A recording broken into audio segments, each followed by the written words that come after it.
Hello everyone and welcome back to my channel Deck Tech for Decks. Before we get started, all I ask is that if you enjoy the video, please drop a like and consider subscribing. Alright, with that out of the way, let's get into this deck tech. On Myrkul, Lord of Bones, I can confidently say I feel like we've broken him. We're going to be abusing, and I mean abusing our life total in this deck. We're going to instantly try to get below 20 life. Next up, we're going to play a lot of creatures with impactful abilities along with some ETB creatures. After we've done that, we are free and clear to wipe the board. And then after that, we're going to go ahead and wipe the board again. Our commander is going to be left on the battlefield, and we're going to be left with a bunch of enchantments that aren't creatures, but have good abilities, and when they enter the battlefield again, we're going to get value. Notably, our commander's ability is a May ability, so if we don't want to exile those useful ETB cards, we can go ahead and just send them to our graveyard and bring them back another way. After we've abused all that value, there'll be one thing left to do. End our opponents with a drain strategy, or animate our lands to do the trick. At the end of the day, all that's going to be left is a boneyard, and we'll be the only ones left with creatures. So if this deck tech sounds like it'll entice you, stay tuned. Alright, as I said, first up, we need to get our life total below 20. So let's talk about how we can do that. First up, we have Necropotence. This one's going to be easy. Draw 20 cards, boom, we're there. Beledros Witherbloom. This one's going to take a little longer, but we're going to get a lot of value while we're doing it. Doom Whisperer. This one's awesome because we can just fill our whole graveyard while doing exactly what we want. We'll end up with 20 life and a shit ton of cards in the graveyard. Sylvan Library. Again, this one's going to take a while, but honestly not really. We're going to draw a lot of cards doing it and get our life total exactly where we need it to be. Alright, let's get into what I'm most excited about, the ETB creatures we get to abuse. Avenger of Zendikar, really good.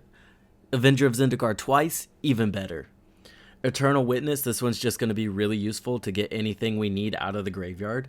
Cavalier of Night, this one's really good because not only will it sacrifice a creature that we want to and then it'll come back, get the ETB, all that. Additionally, when this guy dies, he'll also let us get a creature of 3 CMC from our graveyard back to the battlefield. Notably, that can get Eternal Witness, and these guys can loop as long as you got the mana to pay for it.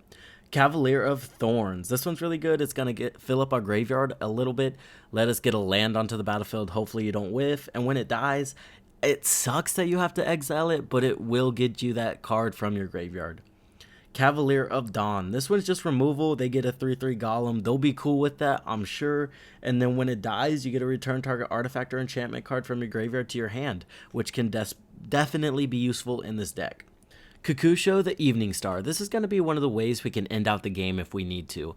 Again, Kakusho once, not so bad. Kakusho twice, there we go. We're looking at threatening some life totals there. Notably, you'll gain 15 life off of this guy if you have 3 opponents left in the game, right? So it can help pad that life a little bit if we do get in trouble.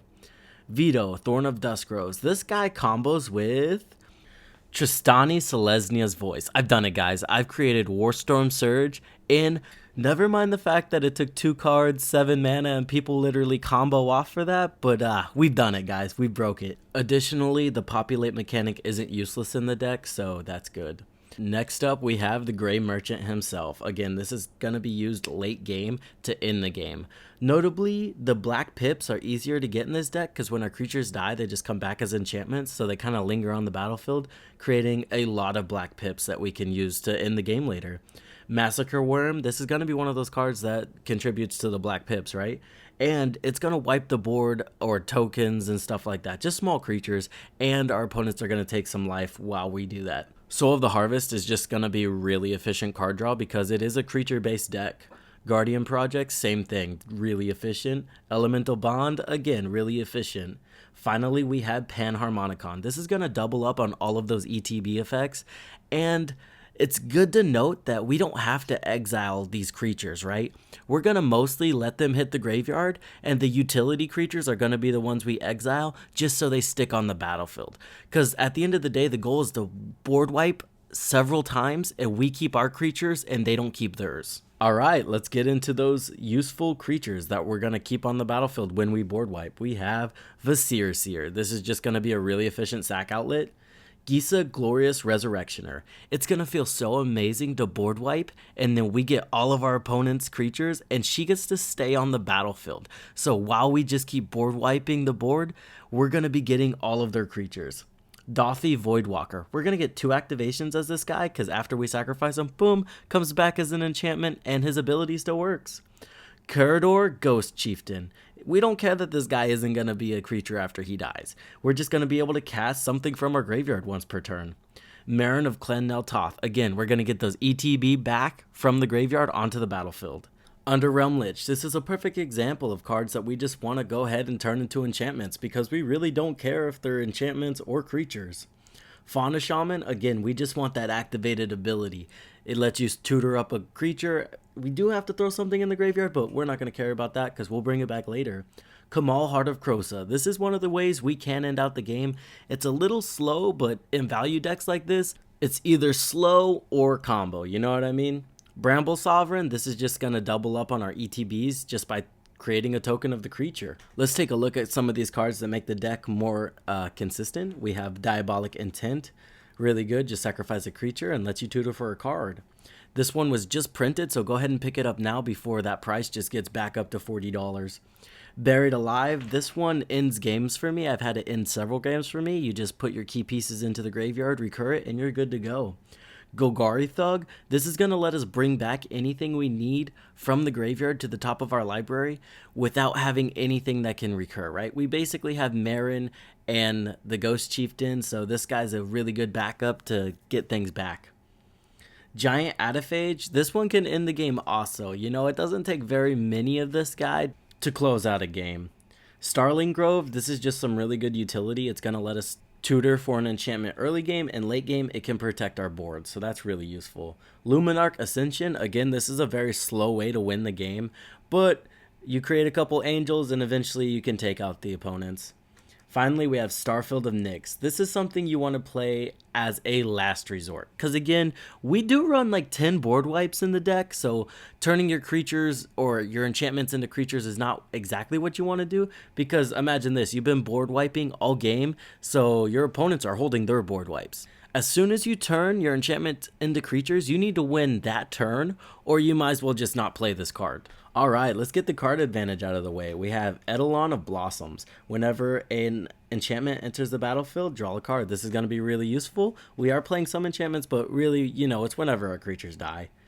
Sadacen Champion. Again, same thing. Whenever one of our creatures dies, we're going to get that enchantment and boom, draw a card. Solemn Simulacrum. This is a staple in ETB decks, in my opinion.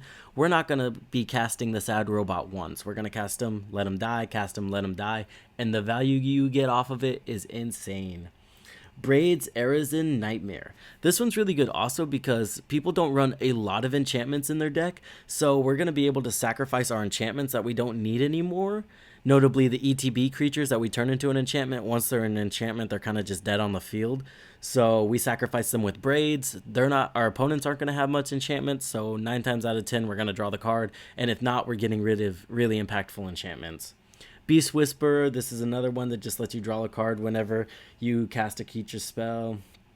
Rishkar's Expertise, our commander is 7 power, so this guy can draw us 7 cards, and we'll get to play a card off of him, so that's really useful. Midnight Reaper, a lot of our creatures are going to be dying, and then he's going to just be turned into an enchantment after we board wipe, and we're going to draw a lot of cards off of that, so he's really good in the deck. Next up, guys, we have Ramp, and we need a lot of it because our commander's kind of expensive. So we have Pitiless Plunderer. A lot of our creatures are going to be dying, so we might as well create treasure tokens off of that. And again, remember when we board wipe, this guy's just going to come back as an enchantment, so that is awesome. Sakura Tribuilder, this one's really cool because enters the battlefield, sacrifice him, comes back as an enchantment, sacrifice the enchantment, boom, 2 lands. Pawn of Ulamog. This one, just again, same thing as Pitiless Plunderer, but colorless mana. Diligent Farmhand, same thing as the Tribuilder. Sack him, he comes back as an enchantment, sack him again, boom, you net 2 lands. Dawn Trader Elk, same exact thing. Sifter of Skulls, again, this goes with Pitiless Plunderer. We're just going to be creating tokens that tap for mana, or sorry, sacrifice for mana. World Shaper, this is a personal favorite card of mine. Whenever it dies, we're going to return all land cards from our graveyard to the battlefield. Additionally, it can mill us some, which can kind of count as a card advantage in this deck. Arcane Signet, it just comes out fast, it's efficient, and it's what we need. Again, Gilgari Signet, Orzhov Signet, I run all 4 Signets in this deck because we want fast mana because we do not want to be behind. Soul Ring, again, give me that fast mana. Finally, guys, let's look at those board wipes. We have Damn. This one's really efficient because we can either cast it for its alternate cost, which is the board wipe, or we can just remove something. Pretty simple.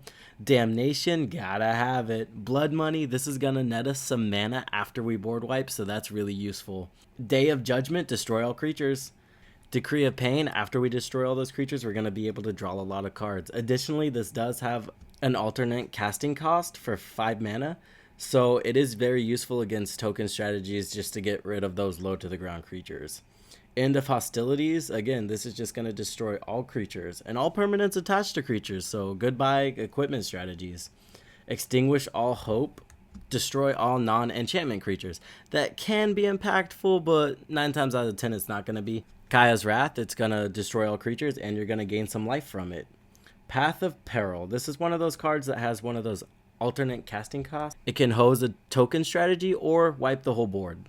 Alright guys, that's the end of the video. This guy was kind of a head scratcher for me, but I'm really happy with the strategy I ended with. Let me know what you think about it in the comment section, and please like, comment, and subscribe if you enjoyed the video.